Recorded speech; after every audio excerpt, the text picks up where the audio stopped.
बच्चों, आज हम हरिवंश राय बच्चन जी द्वारा रचित आत्मपरिचय कविता के छंदों की कड़ी में नवा छंद करेंगे।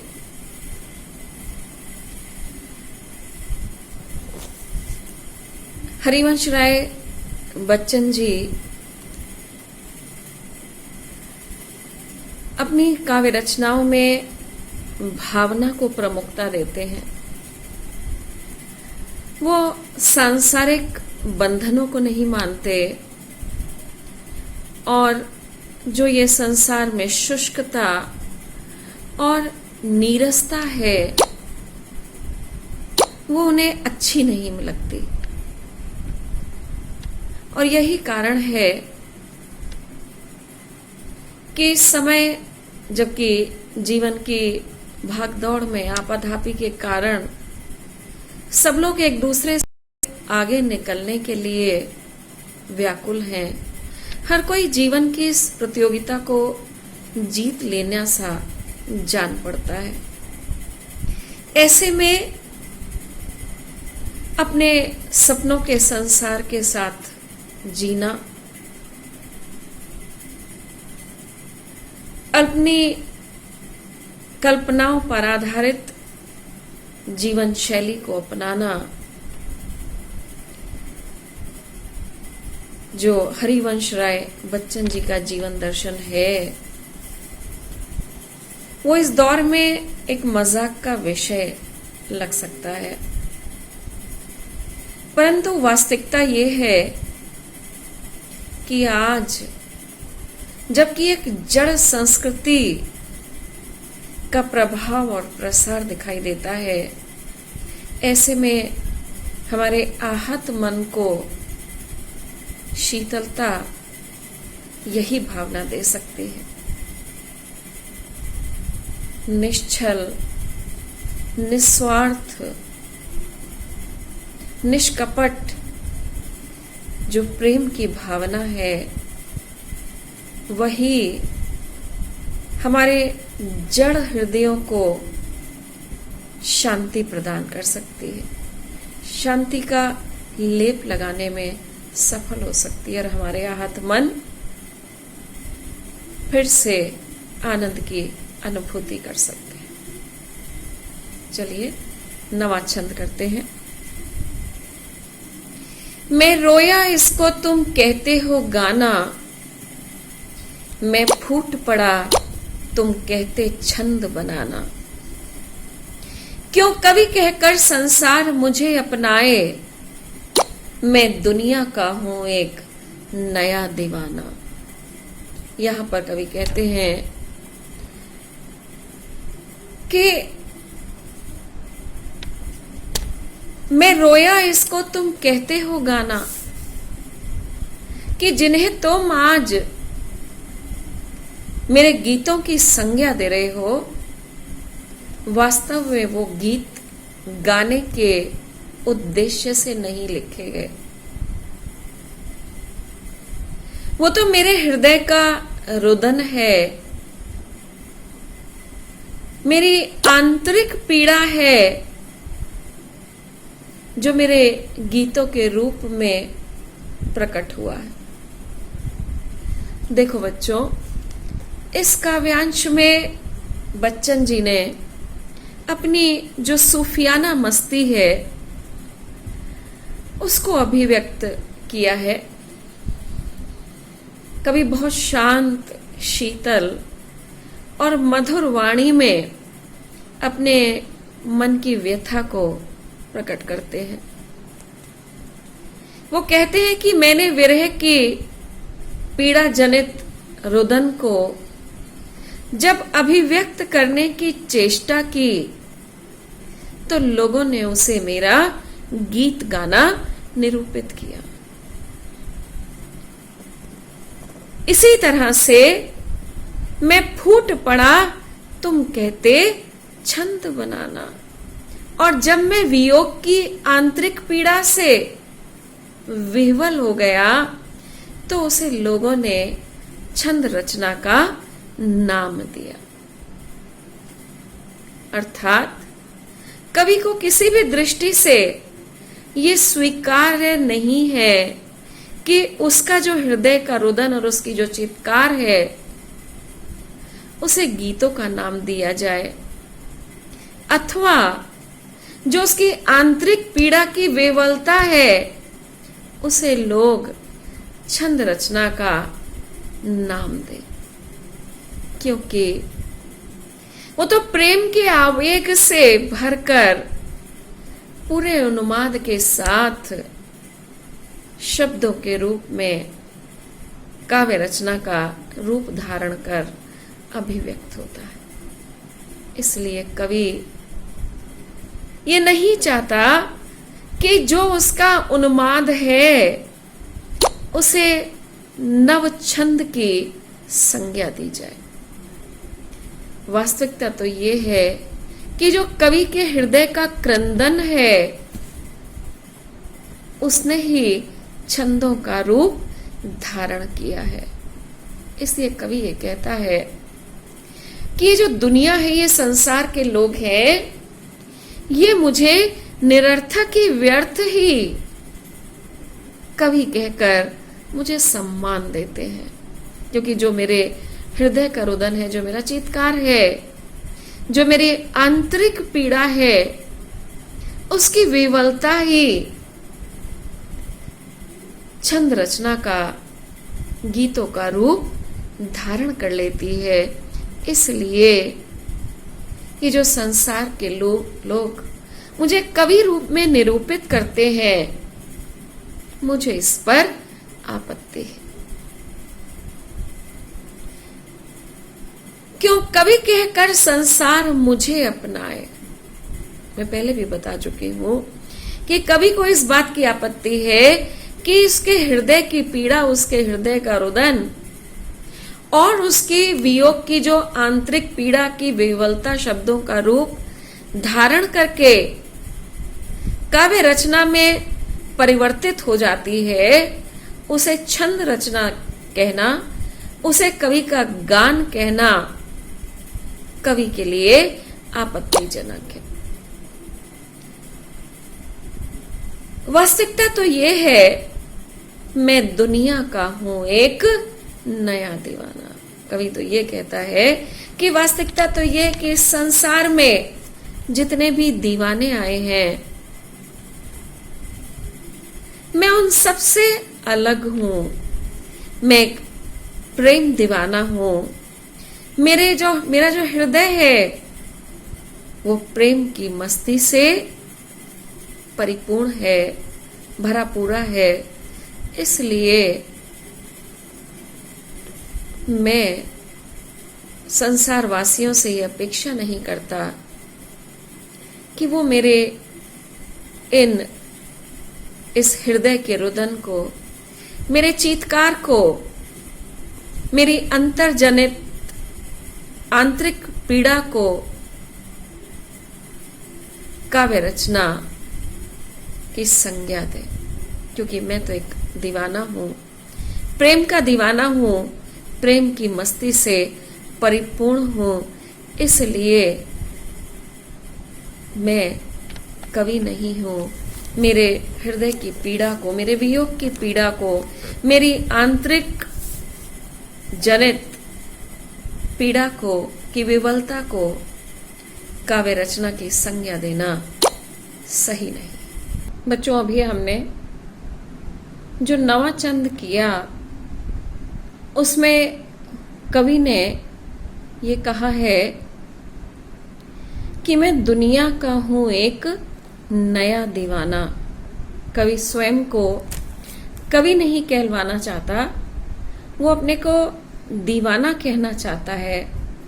उसका कारण क्या है कि कवि को अपनी वास्तविकता के विषय में ये पता है कि उसकी कविताओं के मूल में दीवानगी है, और वो जो प्रेम की दीवानगी है उसी ने कवि को कवि बनने के लिए प्रेरित किया है। अर्थात उसकी कविताएं प्रेम की दीवानगी से ओतप्रोत हैं, और प्रेम का यही दीवानापन उसे अनजाने ही गीत रचना करने के लिए बाध्य कर देता है। अगली पंक्तियां, 10वां छंद। मैं दीवानों का वेश लिए फिरता हूं, मैं मादकता निशेष लिए फिरता हूं,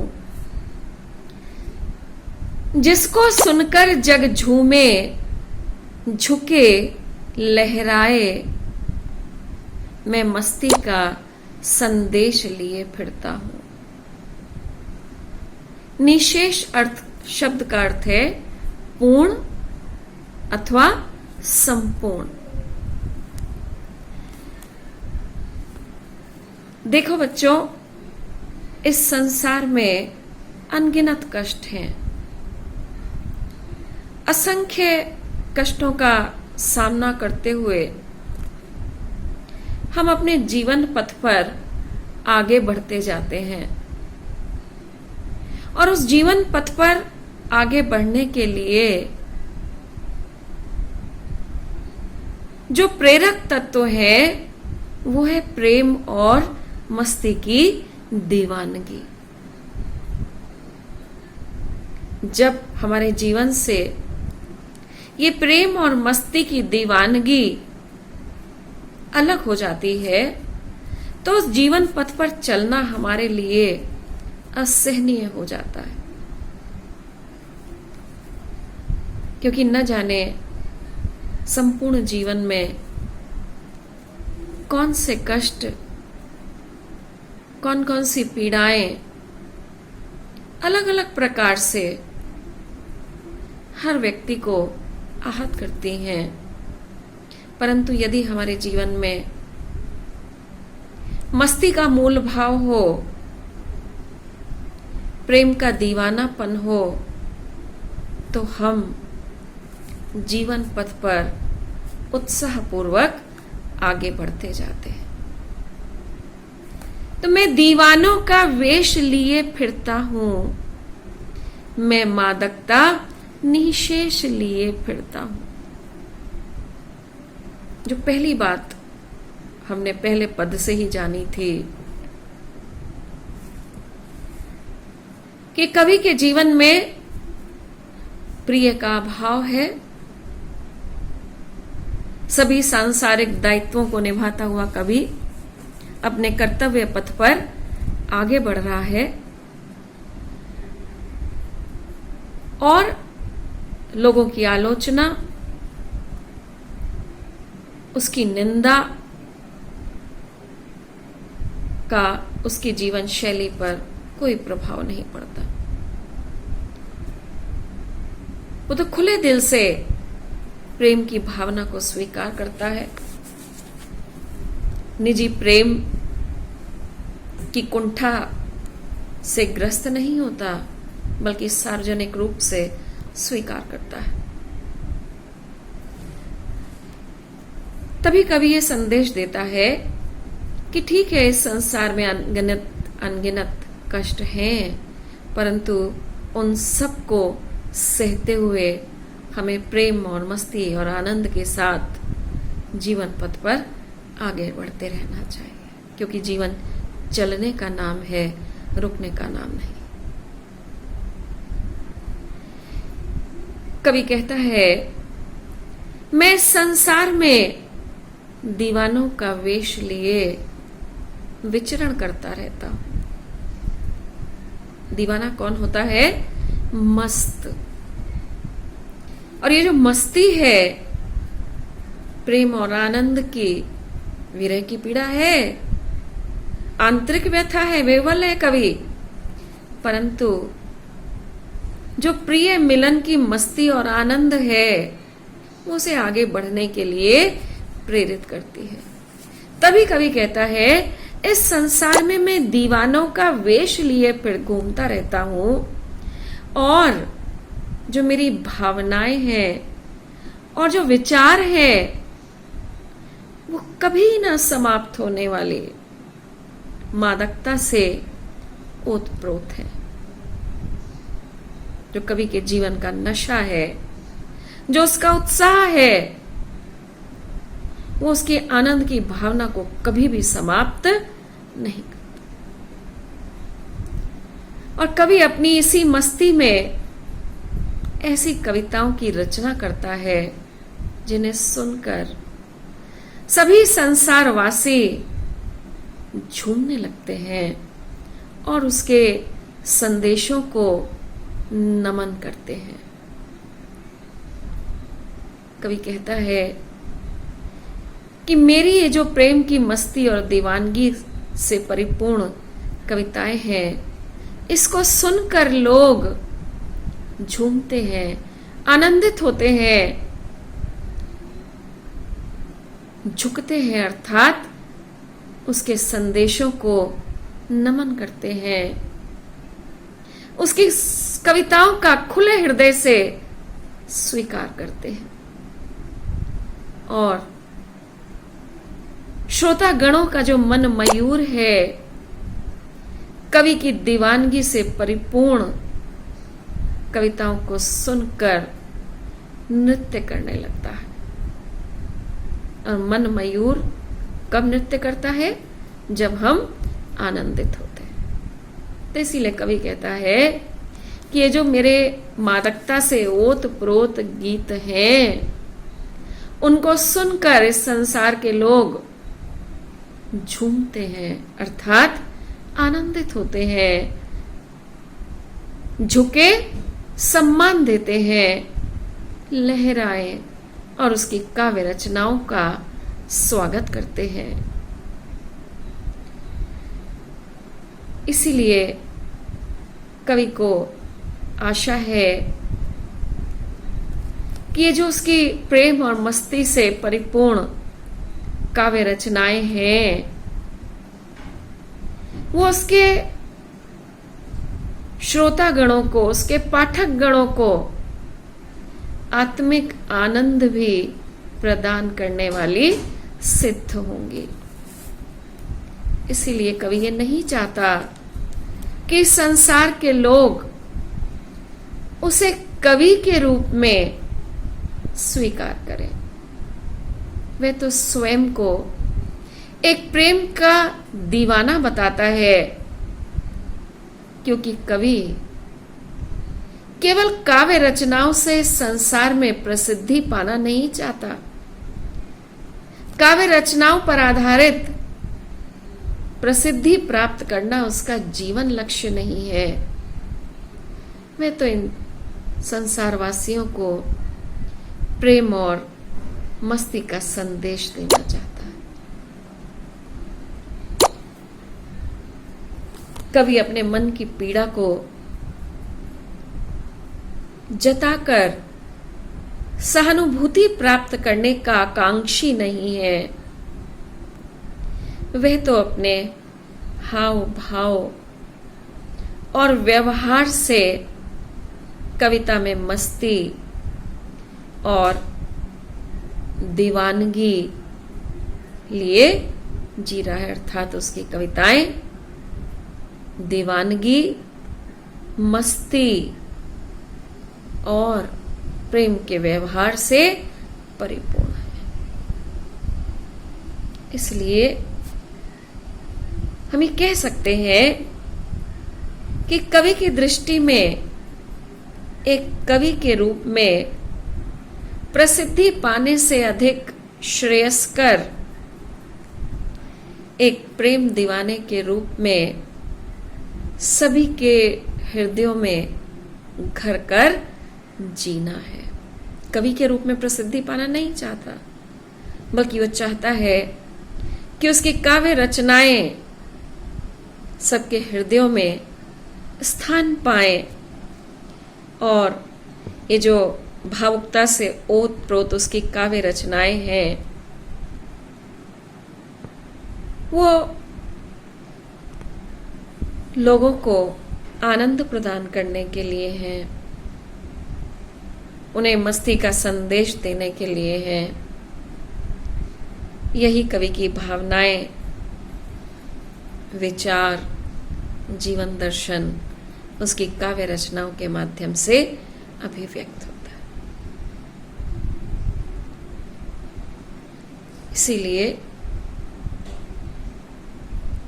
हम ये कह सकते हैं कि कभी प्रेम दीवानों की भांति जीवन व्यतीत कर रहा है, उसके जीवन का एकमात्र ध्येय है अपने प्रिय को पाना।